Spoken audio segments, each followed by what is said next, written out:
ஷர்மிளாஸ் கிச்சனில் இன்றைக்கி பார்க்க போகிறது பீஃப் கிரேவி எப்படி செய்யலான்னு பார்க்கலாம். வாங்க வீடியோக்குள்ளே போகலாம். நம்ம என்னென்ன பொருட்கள் எடுத்து வச்சுருக்கேன்னு பார்க்கலாம்.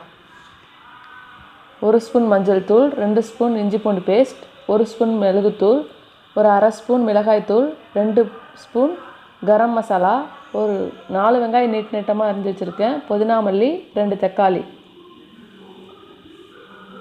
ஸ்டவ் ஆன் பண்ணி கடாயை சுடு பண்ணலாம். சூடு ஏறினோன்னே ஆயில் போட்டுக்குங்க. ஆயில் போட்டு பட்டை ஏலக்காய் போட்டுக்குங்க. பட்டை ஏலக்காய் வெடித்தோன்னே வெங்காயத்தை ஆட் பண்ணிக்கலாம். நான் பீஃபை சின்னதாக கட் பண்ணி குக்கரில் இஞ்சி பூண்டு பேஸ்ட்டும் மஞ்சத்தூளும் கொடுத்து ஒரு 7 விசில் விட்டு எடுத்து வச்சுருக்கேன். நம்ம ஒன்று ஆட் பண்ணிவிட்டு கடைசியாக பீஃப் ஆட் பண்ணிக்கலாம். இப்போ வெங்காயம் வதங்கிடுச்சு.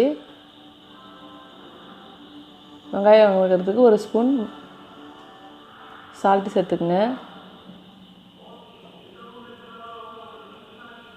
இப்போ தக்காளி போட்டுக்கலாம். தக்காளி போட்டு கொஞ்சம் நல்லா வதக்கி விடுங்க. தக்காளி கொஞ்சம் நல்லா வதங்கட்டும்.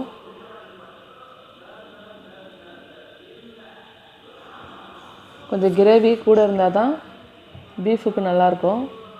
புதினா மல்லி ஆட் பண்ணிக்கலாம். புதினா மல்லி ஆட் பண்ணி நல்லா வதக்கி விடுங்க.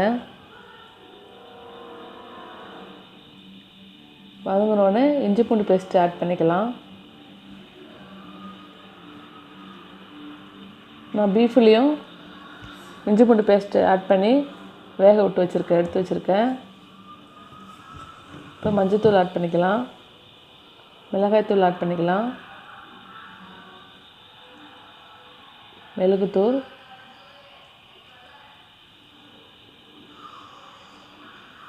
ஆட் பண்ணிட்டேன். கரம் மசாலாவும் சேர்த்துட்டேன். நல்லா வதக்கி விடலாம். கொஞ்சம் நல்லா வதங்கட்டும். இப்போ ஒரு அரை டம்ளர் தண்ணி சேர்த்துக்குங்க. கிரேவி கொஞ்சம் சுண்டுட்டோம். இப்போ நம்ம பீஃபை சேர்த்துக்கலாம். நான் அந்த தண்ணியை வடிகட்டிட்டேன். அந்த தண்ணி வேணாம். இப்போ இதில் பீஃப் ஆட் பண்ணிக்கலாம். ஆட் பண்ணி நல்லா கிளறி விடுங்க. உங்களுக்கு தேவைக்கு ஏற்ப உப்பு சேர்த்துக்குங்க. நல்லா வெந்துருச்சு. ஒரு 7 விசில் விட்ருக்கேன். உங்களுக்கு கொஞ்சம் கறி வேகலைனாலும் விசில் விட்டுக்குங்க.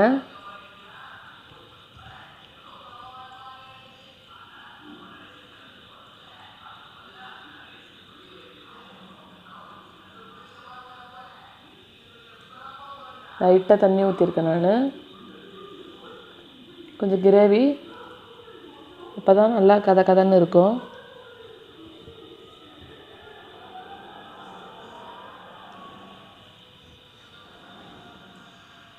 இப்போ கொஞ்சம் தண்ணி வற்றிருச்சு.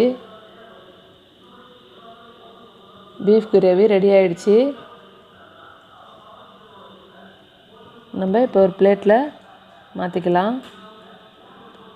சுட சுட சூப்பரான ஒரு பீஃப் கிரேவி ரெடி ஆகிடுச்சு. நீங்களும் உங்கள் வீட்டில் ட்ரை பண்ணி பாருங்கள். இந்த வீடியோ பிடிச்சிருந்தா லைக் பண்ணுங்கள், ஷேர் பண்ணுங்கள். மறக்காமல் ஷர்மிளாஸ் கிச்சனை சப்ஸ்கிரைப் பண்ணுங்கள். தேங்க்யூ.